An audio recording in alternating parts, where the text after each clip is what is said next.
Here we begin a mini-series that I'm super excited to talk about. A must-know topic for troubleshooters and trouble preventers alike. That is, traceability. In this first clip, we introduce the what, where, when, and whys of the bookkeeping of your product's provenance.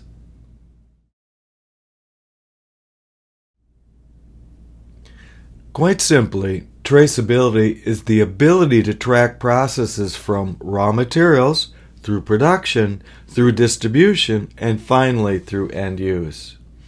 In web handling, we will follow a tiny particle of material through the process. In any particular machine, that particle would trace a streamline from the upstream end to the downstream end. Shown here are the streamlines of several particles going through a spreader. We covered these mechanics in great detail in our award-winning and trademarked Web40121 class that has been taken by 5,000 students. By knowing the physics of the streamlines, we know how this bowed roller spreader works and how it would misbehave if not set up and applied properly. Similarly, in traceability, we will follow a particle through one or more processes to do troubleshooting.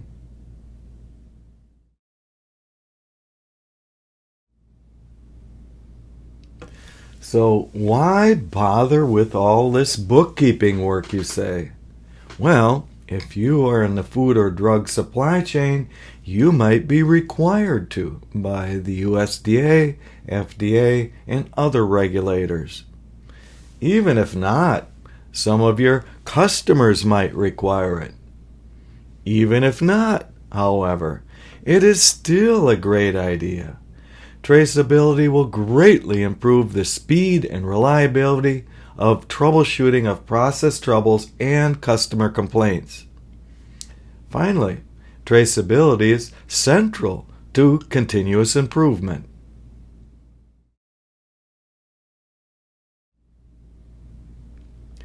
Traceability may involve any or all of the following areas, some of which we will cover in the next clips. First is the raw material you receive. This will certainly include chemistries and purchasing specs attached to some SKU, SKU, or grade as the paper people call them. It may even be detailed enough to trace to a particular lot or ID from your suppliers. Of course, there may be several raw materials entering your process, and each will come in with their own specs and on their own timing. Unfortunately, our process settings tend to be SKU or lot based, our machine readings and instrumentation time based, and test lab and customer complaints are almost always role based sampling. Those will be the subject of the next clip. In the clip following that, we will propose a Roll ID numbering system based similarly to what is used in the paper industry. We will also describe the challenges of synchronizing data sources. We will also briefly mention best practices for labeling of roles. Then we will move on to mapping of lanes within a daughter or parent role that is super important for troubleshooting. Finally, we will briefly discuss storage and shipping environments as they relate to TTP problems and diffusion. That will keep us busy. But don't worry, each mini subject will be taken in small bite-sized pieces.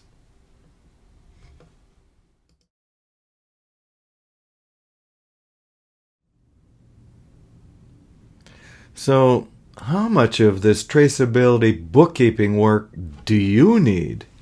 Well, of course, that depends on the details of your process and product circumstances. If you are in the food, drug, aviation, and other industries, a certain amount is required by law. The rest of you can look at the opportunity costs associated with waste, delay, and customer complaints. Refer to earlier clips in this critical thinking series on how to do this. Then we must consider what resources we have and what resources we might need to add. Certainly, bookkeeping will involve measurements, sensors, and databases. However, it will also require people who have certain skills, such as instrumentation and statistics.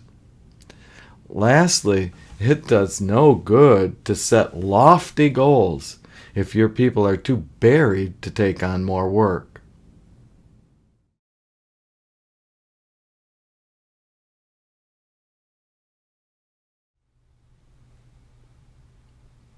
The number one challenge of traceability is not usually the lack of data.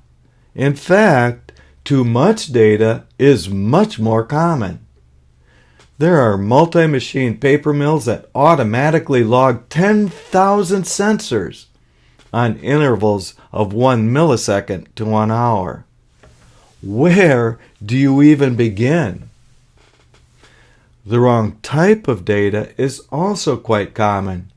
An example would be a lab test that is almost never rejected on may be economically and statistically indefensible.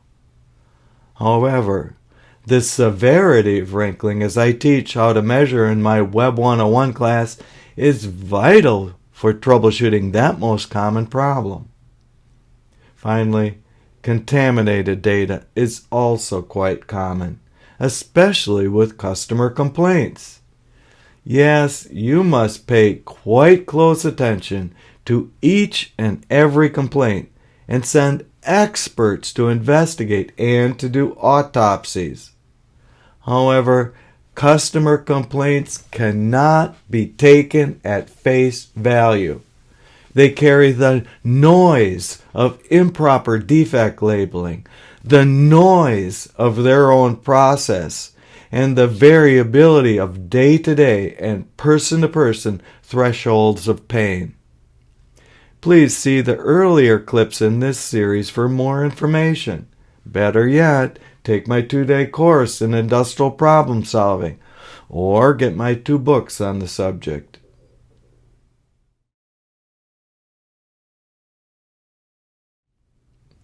Quite simply, the number one challenge is integrating the various data sources. That is, even when the elements of traceability are in place, the bases are totally different.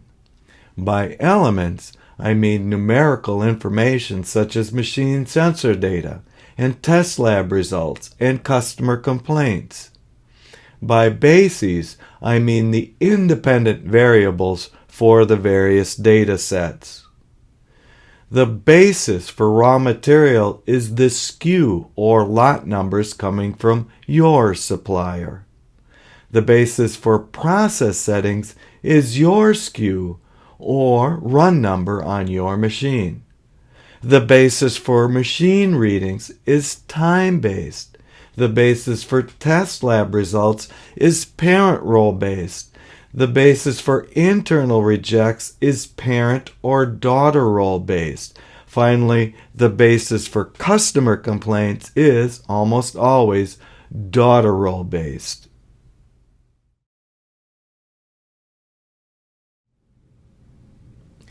Let us outline just some of the challenges of using data we already have with 2 example questions.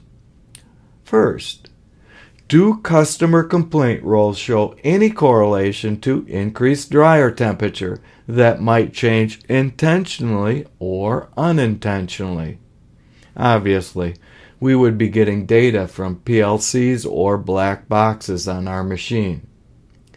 Second, do customer complaints show any correlation to lower basis weight? Here, we would be getting data from a scanner that corresponds to the corresponding time period and the lane position where the roll was run. We will not consider other challenges here, such as actually getting the data from the machine, or the required sample size to make statistically confident conclusions, even though both of these can be formidable in themselves.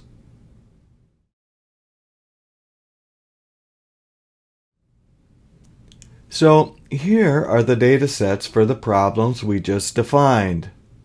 The machine will be time-based data, where time is the left-hand column and various sensor readings as other columns.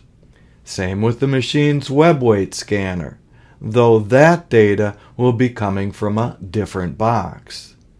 Usually neither of these boxes know directly that a parent roll is being produced, or even if so, what the parent roll ID number is.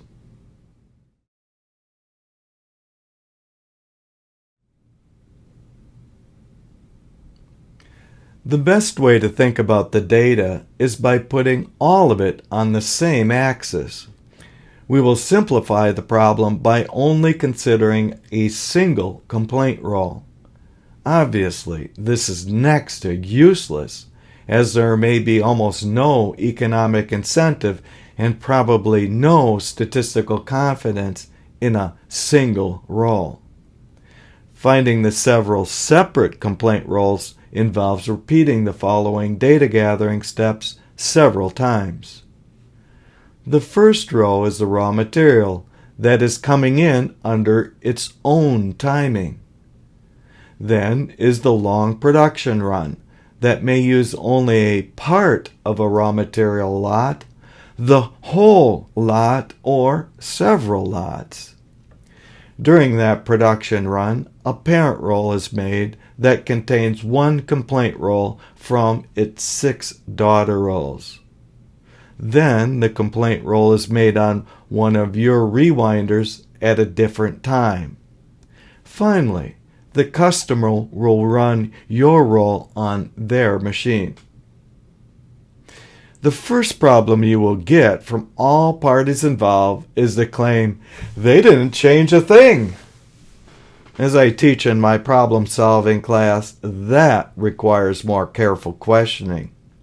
As I teach in my problem-solving class, every party actually changed many things. As I teach in my problem-solving class, even if something is not changed by a person, that process will change all by itself. That is what we mean by variability. You think you didn't change anything, but the reality is everything changed and is continually changing.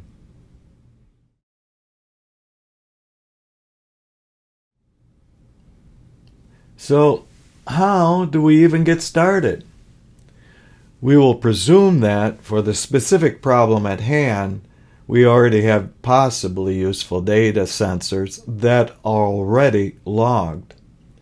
While you certainly have data, whether that data is useful for this problem is yet to be seen. Obviously, we must use the same basis for all data.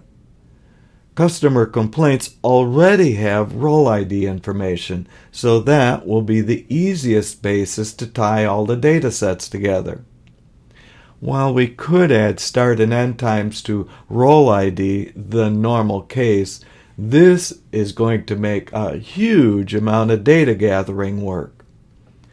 Far better is to add roll ID to time-based data. Then we can use simple database queries without spending hours cutting and pasting data. However, while this is easiest to use, it is far harder to set up. Very few commercial data collection programs for PLCs, drives, and scanners are capable of adding roll IDs to their data sets.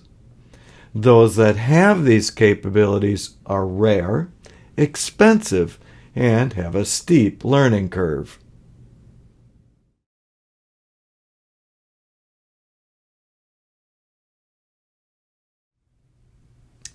Each of us is unique, and we each have a unique genealogy that includes our parents, grandparents, and so on, as well as our children, grandchildren, and so on.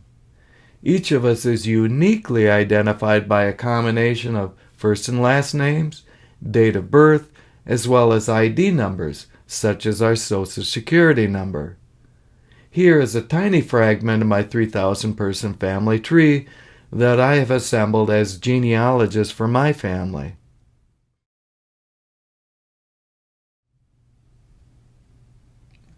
In the last clip, we discussed the various bases for traceability. While process and machine data are time-based, lab tests and customer complaints are role-based. Here, we illustrate a simplified genealogy of a complaint roll.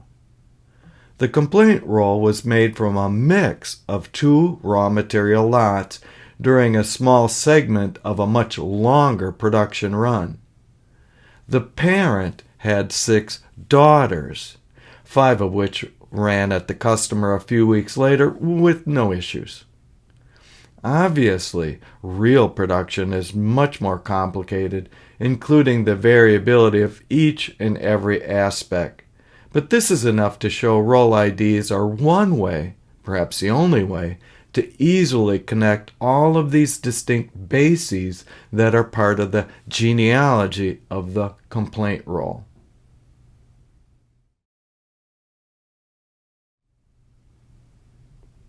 Roll ID is the basis for lab test data and customer complaints.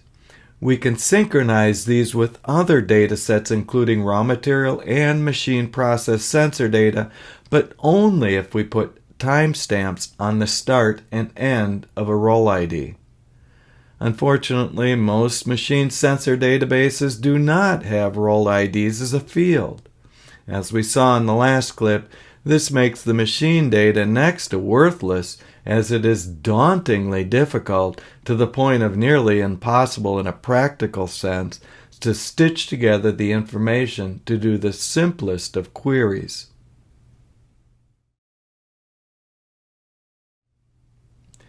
TAPPI is a nearly century-old trade organization that has helped all of us define such basic lab test web metrics such as basis weight, thickness, strength, coefficient of friction, opacity, and so on. Among the uncountable other things they do, TAPPI has taught us how to uniquely identify a shipping roll. This numbering system is nearly universal among paper mills throughout the world and has been with us for decades. Other industries should take note and heed, if not just copy, these roll ID best practices. The first field is a letter and number that identifies a particular company and plant. The second letter or number designates the machine within that plant. The third, fourth, and fifth fields identify the date. The parent roll number is 2 digits signifying the nth parent roll finished that day. The next field is the set of rolls on the rewinder for a daughter roll. The final field is the daughter roll position across the width. Thus, each and every single shipping roll has a unique ID number, something like a Social Security, passport, or driver's license.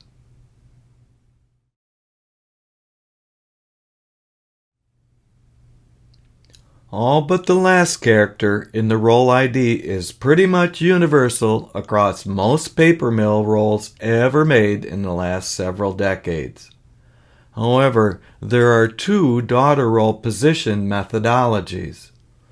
The oldest is the ABZ system, where rolls are lettered beginning with A on the tending side of the machine, B, C, and so on, except that the drive side is always labeled Z, no matter how many rolls are cut from a set. A variant is the percent system. Here again, the outside daughter rolls have a unique ID. Instead of the A and Z, however, it is 00 and 99.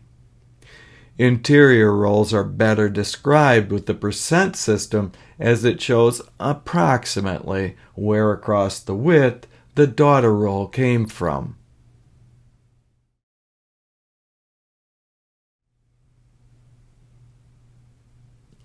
So why the big fuss about labeling the end roll so uniquely as A and Z or 00 and 99? That is because the paper people found that about 80% of internal rejects and 80% of the customer complaints came from the outer two rolls. This is also true in many other industries. While these systems go a long way to identifying risky positions, they both fall short in a couple of key ways. The first is that you would not know how wide the machine was designed for and how much trim was taken on both ends. We will have more to say about that in the next clips. Second, this daughter roll numbering system is rewinder based and does not always tell you if the parent roll was flipped end for end somewhere upstream, in which case the back side of the machine became the A roll and the front side became the Z roll. Still, this numbering system is simple and tells us much about the genealogy of a complaint roll.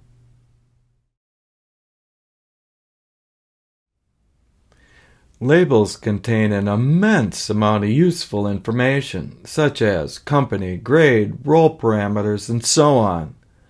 They will usually contain a barcode that can be read by most any reader, as the width of the lines and spaces is standardized.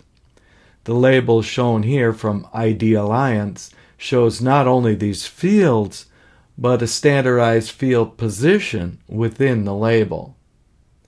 Some rolls contain an RFID tag embedded in the core, again standardized, so that it can be read remotely by a forklift or robot. There are best practices when removing the label from the outer wraps. That is, to retain that label until the entire roll is consumed without runnability or complaint issues. That means either replacing the label on the outer wrap or placing it inside the core when only part of the roll is run. There are some advantages to putting the roll label in the core, much like the RFID tag. This can be done by hand or by robot. The advantages are the label will never be lost. However, the label can be hard to see and can be damaged by chucks and shafts, and then it would be hard to read.